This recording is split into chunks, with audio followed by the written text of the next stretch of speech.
Chers amis, reconnaissons-le, cette fête est irrésistible, quelle que soit notre vie en ce moment, quelle que soit notre pratique, quelle que soit la manière dont nous nous situons par rapport à la foi chrétienne. Certains ont peut-être le sentiment d'une foi vive et qui se réchauffe lors de ces fêtes. D'autres se sentent peut-être dans la crèche comme les moutons qui sont un peu loin, les personnages qui sont un peu loin. Mais pourtant, la lumière les attire. Et ils disent, de toute façon, je ne veux pas passer à côté de cette lumière. Chers amis, quelle que soit notre disposition ce soir, nous sommes habités d'une grande joie. Alors il y a la joie de se retrouver en famille, il y a la joie des cadeaux, il y a la joie de toutes ces fêtes qui vont nous réunir. Il y a une joie d'ailleurs un peu lourde, je reconnais, je trouve personnellement, c'est-à-dire que la fête de Dieu qui donne son Fils, ce Fils qui naît dans la pauvreté devient une fête commerciale, c'est-à-dire l'inverse de ce qu'était l'intuition et le sens profond de cette fête. Mais avec vous, chers amis, je voudrais aller à la source de cette joie. Pourquoi sommes-nous si joyeux ? Les plus anciens parmi vous se souviennent peut-être d'un film, je crois qu'il était en noir et blanc, qui était l'adaptation d'un conte de Mark Twain. L'adaptation d'un conte qui s'appelait, si je me souviens bien, Le prince et le pauvre. Il était question du prince de Galles, on se situe au XVIe siècle, le fils du roi d'Angleterre, le prince de Galles, Édouard, qui est destiné à parvenir au trône, eh bien, est un peu emprisonné au palais, il est emprisonné par l'étiquette qui est un peu lourde, il est entouré de courtisans, il aimerait pouvoir vivre la vraie vie, il aimerait se libérer de ce fardeau. Et de l'autre côté, dans les rues un peu plus loin de Londres, il y a un jeune garçon du même âge, dont la ressemblance est frappante, avec le futur roi, pardon. Il s'appelle, si ma mémoire là encore ne me trahit pas, il s'appelle Tom Canty. C'est un garçon très pauvre. Et il rêverait de découvrir un jour ce que c'est que vivre à la cour du roi, ce que c'est que approcher de ces grands personnages, de ces grands aristocrates qui entourent la cour royale. Et voilà qu'un jour, le destin fera que les deux se rencontrent dans la rue et se proposent d'échanger leur rôle. Leur ressemblance est tellement frappante que le superfuge va marcher.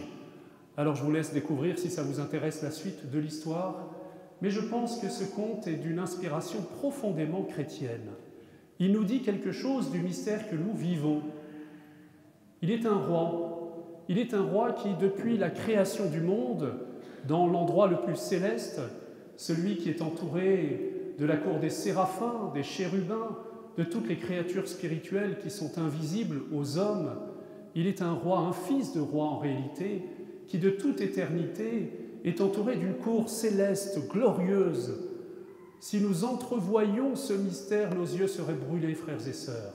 Et il faudra que nous attendions le ciel, il faudra que nous attendions que nos yeux soient purifiés dans la foi, dans l'espérance et dans l'amour, pour que nous soyons rendus capables de contempler avec les anges ce mystère, puisque vous l'avez compris, je voulais parler du Fils de Dieu, qui de toute éternité habite dans le sein, c'est-à-dire dans le palais royal, divin, dans le sein de Dieu le Père, rempli de la gloire de l'Esprit Saint, entouré de la nuée des anges, de ces créatures spirituelles qu'il adore. Si vous voulez entrevoir ce mystère, allez en Isaïe, le prophète Isaïe au chapitre 6, les séraphins, c'est-à-dire les anges du niveau supérieur, brûlent en présence de ce mystère divin.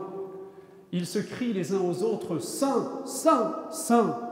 Gloire à Dieu, au plus haut des cieux !»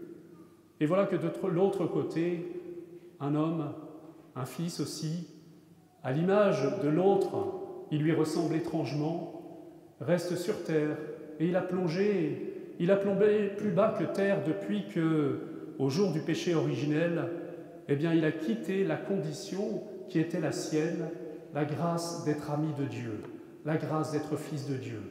Cet autre, c'est l'homme, c'est l'humanité, c'est chacun d'entre nous. C'est celui dont une parabole nous parle si bien. Vous savez, le jeune homme de la parabole de l'enfant prodigue, celui qui dit à son père « Père, donne-moi la part d'héritage ». Un père avait 2 fils. Le plus jeune lui dit « Père, donne-moi la part d'héritage », c'est-à-dire on va faire comme si tu étais mort, on coupe la relation entre nous. Et vous connaissez sans doute la suite de cette histoire. Par la suite, il va dilapider tout son bien et surtout, il va éprouver une terrible solitude parce qu'il s'est coupé de son Père.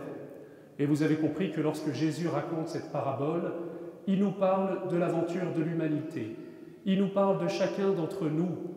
Il nous en parle tellement bien qu'à un moment, il nous dit que ce jeune homme qui avait tout perdu, qui avait dilapidé sa fortune, eh bien, a été victime d'une grande famine qui a envahi le pays, et il s'est fait embaucher pour garder les cochons, et il enviait même la nourriture des cochons.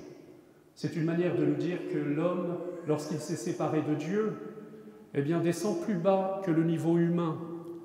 Vous savez ce que c'est que l'homme, dans la Bible, c'est celui qui est pétri à partir de la terre. Adam, le premier homme, eh bien, c'est le glaiseux, c'est celui qui a été pétri à partir de l'humus. C'est sa condition. C'est une belle condition dès lors qu'il reste relié à Dieu. Mais lorsqu'il s'est séparé de Dieu, et c'est notre cas à chacun, eh bien, il est descendu beaucoup plus bas jusqu'à descendre parfois plus bas que les cochons. Vous connaissez aussi la suite de l'histoire. Chers amis, la bonne nouvelle de ce soir, c'est qu'il y a un échange merveilleux.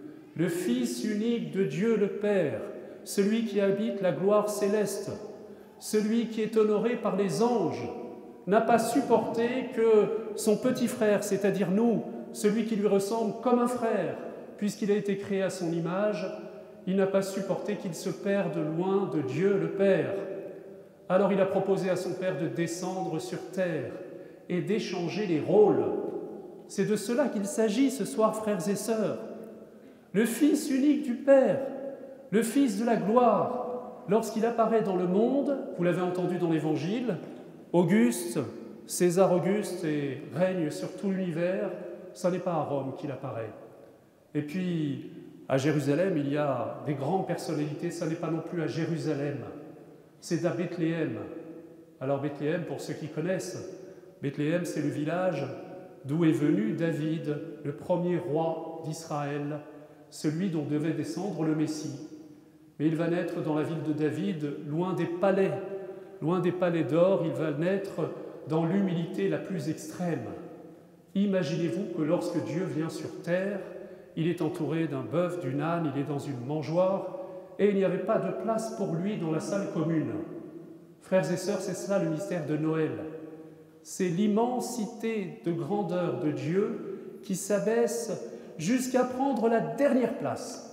Vous savez, il y a un homme qui a été tellement fasciné par ce mystère, c'est Charles de Foucault, qui s'est converti pas loin de là, et qui n'a eu de cesse que de vouloir trouver cette dernière place pour retrouver la petitesse, l'humilité de Jésus, de ce Dieu qui n'a pas gardé pour lui la gloire du ciel, mais qui a voulu descendre sur terre pour nous prendre chacun par la main et pour nous conduire et pour échanger et pour nous donner sa propre gloire. C'était Charles de Foucault et il s'était enfoui à Nazareth, à Bethléem, et il aimait contempler ces lieux. Et il disait « J'aimerais bien prendre la dernière place, mais la dernière place a déjà été prise. Elle a été prise par le Fils de Dieu, par Jésus. Alors j'essaierai de prendre l'avant-dernière place. » Mais quoi qu'il arrive, frères et sœurs, Jésus est descendu ce soir. Cette nuit, Dieu, le Fils unique du Père, est descendu dans l'humilité et il nous propose un échange. Il nous propose d'entrer dans sa gloire. Il nous propose de faire comme ce petit garçon qui est entré à la cour du roi d'Angleterre et qui a pu découvrir ce qu'il ne connaissait pas. Eh bien, frères et sœurs, je vous l'annonce, ce soir, le ciel s'ouvre pour vous. Les anges sont apparus aux bergers et ils leur ont ouvert le ciel et ils les ont associés à la gloire de Dieu. Être chrétien, frères et sœurs, ça n'est pas rester tout en bas. Être chrétien, c'est ce que nous faisons ce soir, c'est être associé à la gloire des anges. Nous avons chanté gloire à Dieu au plus haut des cieux et paix sur terre aux hommes qu'il aime, c'est-à-dire nous. Vous savez que dans les liturgies orientales, si vous allez au Liban par exemple, le Père Naoum pourrait nous confirmer, ou dans d'autres liturgies orthodoxes, on appelle ça la divine liturgie, parce qu'on sait que lorsqu'on va à la messe, eh bien nous sommes accueillis dans le palais où les anges célèbrent la gloire de toute éternité et nous entraînent. Frères et sœurs, est-ce que vous le savez, que ce soir, il y a un grand échange? Nous n'étions plus fils de Dieu parce que nous avions coupé la relation avec lui et nous redevenons des fils de rois. Nous retrouvons la gloire que notre père Adam avait perdue, la gloire que nous avons perdue à chaque fois que nous nous éloignons de Dieu.